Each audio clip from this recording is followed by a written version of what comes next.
ഞാൻ മോഹിക്കുന്നതൊന്നും മറ്റാർക്കും വിട്ടുകൊടുക്കുന്ന ശീലമില്ല എനിക്ക്. അപ്പോൾ എൻ്റെ പ്രാണനായ നിന്നെ ഞാനെങ്ങനെ നഷ്ടപ്പെടുത്തും? അപ്പോൾ വാശിയോട് ഒരിക്കൽ കൂടി അവൾ അടക്കി പിടിച്ചവൻ. ഇനിയും അകന്നു പോവില്ലേടി. എനിക്ക് നീയേ ഉള്ളൂ, നീ മാത്രം.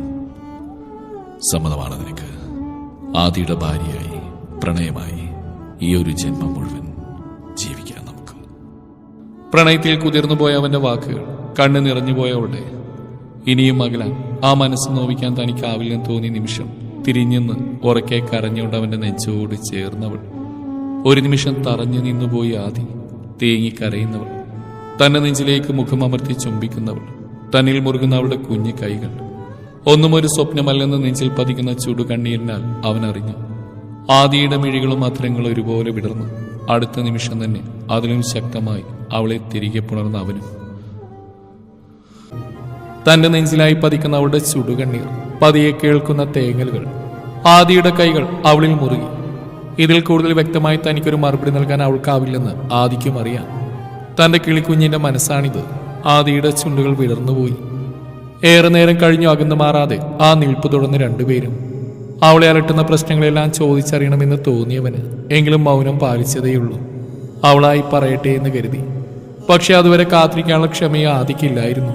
ഒരു കൈ കൊണ്ട് അവളെ നെഞ്ചിലേക്ക് പൊതിഞ്ഞു പിടിച്ച് മറുകൈ കൊണ്ട് ഫോൺ എടുത്ത് മീരയുടെ ഒരു ഫോട്ടോയും ഡീറ്റെയിൽസും ഫോണിലെ കോണ്ടാക്റ്റിലേക്ക് മെസ്സേജ് അയച്ചു കൊടുത്തു. ഒരു ചിരിയോടെ തന്നെ ഫോൺ പോക്കറ്റിലേക്ക് വെച്ച് മറുകൈ കൊണ്ടും അവളെ വരിഞ്ഞു മുറുക്കി പുണർന്നവൻ. മീരയെ നെഞ്ചോട് ചേർത്ത് പിടിച്ചുകൊണ്ട് തന്നെ അവിടെയുള്ള സ്വിങ്ങിലേക്കായിരുന്നു ആദ്യം. അനുസരണയുള്ള കുഞ്ഞിനെ പോലെ തന്റെ കൈക്കുള്ളിൽ ഒതുങ്ങിയവളെ കാണെ ഉള്ളിലൊരു കടലോളം വാത്സല്യവും അവനിൽ നിറഞ്ഞു. അപ്പു, ഏറെ നേരത്തെ മൗനത്തിന് ശേഷം ആദ്യം മെല്ലെ വിളിച്ചതും പതിയെ ഒന്ന് മൂളിയവൻ. ഇഷ്ടായോ ഇവിടെ? ഇവിടെയുള്ളവരെയോ ഏറ്റവും കൂടുതൽ ഇഷ്ടം ആരെയാ? നേരത്തെ ഒരു പരിഭവം ഒളിപ്പിച്ചു വെച്ചുള്ള ചോദ്യം. അത്ര നേരം നെഞ്ചിൽ ചാഞ്ഞിരുന്നവൾ മുഖമൊന്നുയർത്തി അവനെ നോക്കി. എന്നെയാണോ? ആ നോട്ടത്തിന്റെ അർത്ഥം മനസ്സിലായതുപോലെ അവൻ ചോദിച്ചു. മുഖം കുനിച്ച് അതിനും പതിയൊന്ന് മൂളിയവൾ. ആദിയുടെ ചുണ്ടുകളൊന്ന് വിടർന്നുപോയി. ഇങ്ങനെ പാവായളേ, എൻ്റെ അപ്പു കുറച്ച് കഷ്ടപ്പെടും. നേരത്തെ ഒരു ചിരിയോടെ പറയുന്നവനെ കാര്യമൊന്നും മനസ്സിലാവാതെ നോക്കിയവൾ. മനസ്സിലായില്ലേ? ഞാനൊത്തിരി ദേഷ്യക്കാരനാ. പെട്ടെന്ന് ദേഷ്യം വരും, ചീത്ത പറയും. കാര്യമായി തന്നെ പറയുന്നവനെ തെല്ലൊരു കൗതുകത്തോടെ നോക്കി നിന്നവൾ. എന്തോ ഈ ഒരു ജന്മം മുഴുവൻ ഇങ്ങനെ ചേർന്നിരിക്കാൻ തോന്നുന്നു. ഇന്നോളം താൻ കണ്ട ആരെയും പോലെയല്ല ഈ ഒരാൾ. ആദ്യ കാഴ്ചയിൽ തന്നെ അത് മനസ്സിലായതാണ്. ഒരു രാത്രി കൊണ്ട് തന്നിൽ വേരുറച്ച് പോയവൻ. അപ്പു, ഞാൻ പറയുന്നത് കേൾക്കുന്നുണ്ടോ നീ? ഇമച്ചിമാതെ മറ്റേതോ ചിന്തയോടെ ഇരിക്കുന്നവളെ നോക്കി ചോദിച്ചു പോയവൻ. നുണക്കുഴി വിടർത്തി ഒരു പുഞ്ചിരിയായിരുന്നു അവനുള്ള മറുപടി. ആദിയുടെ മിഴികൾ കവിളിലെ കുഞ്ഞു ഗർത്തത്തിൽ തന്നെ തറഞ്ഞു നിന്നു. ഇത്ര പാവാവില്ല കേട്ടോ. എനിക്കൊന്ന് വഴക്ക് പറയാൻ പോലും തോന്നില്ല നിന്നെ. പെണ്ണിന്റെ നെറ്റിയിലേക്ക് വീണ് കിടക്കുന്ന കുഞ്ഞു മുടിഴകൾ കൈവച്ച് ഒതുക്കിക്കൊണ്ട് അവൻ പറഞ്ഞതും ഇക്ലിയോടൊന്ന് കുറുകിപ്പോയവൾ. ആദിയുടെ ചുണ്ടുകൾ വിടർന്നു പോയി. ഈ ഒരുവളിലേക്ക് മാത്രമായി തന്റെ ലോകം ചുരുങ്ങിയതുപോലെ ഇമച്ചിമാതാ മുഖത്തേക്ക് നോക്കിയിരുന്നവൻ. പുറകിൽ നിന്ന് ഒരുത്തന്റെ അലർച്ച കേട്ടതും പെണ്ണ് പേടിച്ചുകൊണ്ട് ആദിയുടെ നെഞ്ചിലേക്ക് മുഖം അമർത്തി അവനെ ഇറുകെ പിടിച്ചു. കലിപ്പോടെ അജുവിനെ ദഹിപ്പിക്കാൻ ഒരുങ്ങിയവൻ അവന്റെ കിളിക്കുഞ്ഞിന്റെ പ്രവൃത്തിയിൽ നന്ദിയോടെ അജുവിനെ നോക്കി. അജു കണ്ണുമിഴിച്ച് നിൽപ്പാണ്. സാധാരണ അങ്ങനെയല്ലല്ലോ, പിടഞ്ഞുകൊണ്ട് അകന്നു മാറുകയാണല്ലോ പതിവ്. ഇതിപ്പോ ആദിക്കങ്ങ് സന്തോഷായി. എന്താടാ? കൈക്കുള്ളിൽ ഒതുങ്ങിപ്പോയവൾ ഒന്നുകൂടി അടക്കി പിടിച്ചുകൊണ്ട് ശാന്തനായി ചോദിക്കുന്നവനെ അജു ഒരു കൗതുകത്തോടെ നോക്കി. തൊട്ടതിനും പിടിച്ചതിനുമെല്ലാം ദേഷ്യം കാണിക്കുന്നവനാണ്. ആ ആളാണ് ഇപ്പോൾ ബുദ്ധന് പഠിക്കുന്നത്. കാര്യം പറ അജു. മിഴിച്ചു നിൽക്കുന്നവനോടായി ഇത്തിരി കലിപ്പിച്ച് പറഞ്ഞതും അജു തലയൊന്നു കുടഞ്ഞുകൊണ്ട് ആദിയെ നോക്കി. കൊച്ചിനെങ്കിൽ വിട്, താഴെ എല്ലാവരും തിരക്കുന്നുണ്ട്. അജു ബോധം വന്ന പോലെ പറഞ്ഞതും മീര വേഗം മുഖമുയർത്തി നോക്കി. പതിയെ ആദിയിൽ നിന്ന് അകന്നു മാറാൻ ഒരുങ്ങിയതും പോയതിലും വേഗത്തിൽ അവനെ നെഞ്ചിലേക്ക് തന്നെ വീണവൾ. കണ്ണു മിഴിച്ച് അവനെ നോക്കുമ്പോഴേക്കും ഇരു കവിളിലുമായി അമർത്തി ചുംബിച്ചവൻ. ഇനി ചെല്ല്.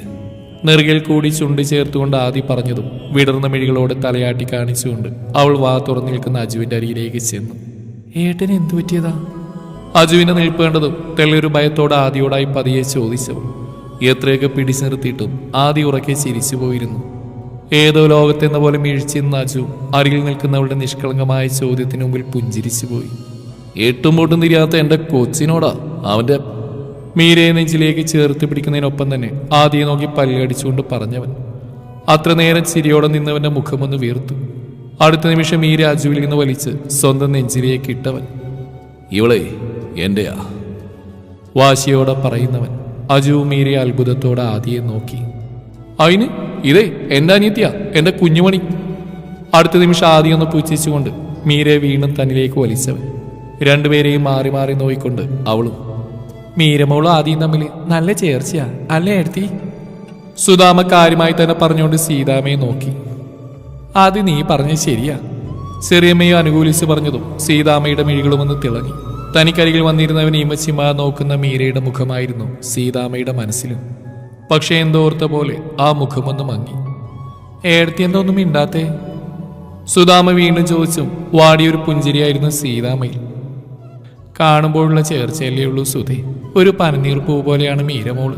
പക്ഷെ ആദ്യം തൊട്ടതിനും പിടിച്ചതിനെല്ലാം ദേഷ്യം. എല്ലാത്തിനും കാരണം നമ്മൾ തന്നെയല്ലേ സീതേച്ചി? ഏതോർമ്മയിൽ ചെറിയമ്മ പറഞ്ഞു. മൂവരുടെയും ഉള്ളു നൊന്തു. അന്ന് നടന്ന സംഭവത്തിൽ ആദിയുടെ നിരപരാധിത്വ അജു വഴി എല്ലാവരും അറിഞ്ഞതാണ്. എല്ലാം അറിഞ്ഞതും ആദ്യ അവിശ്വസിച്ച പോതിൽ സങ്കടവും കുറ്റബോധവും ഒരുപോലെയുണ്ട്.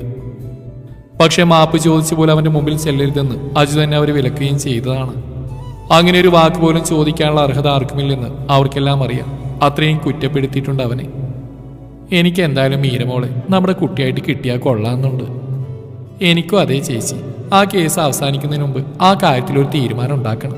ആദ്യം മാത്രമല്ലല്ലോ, അജു പിന്നെ അവളെ പെങ്ങളായിട്ട് ഏറ്റെടുത്തു. ഇനിയുണ്ടല്ലോ ആളുകൾ, നമുക്ക് നോക്കാം. സുധാമ പറഞ്ഞു നിർത്തിയതും ബാക്കി രണ്ടുപേരും അതിനെ അനുകൂലിച്ചുകൊണ്ട് തലയാട്ടി.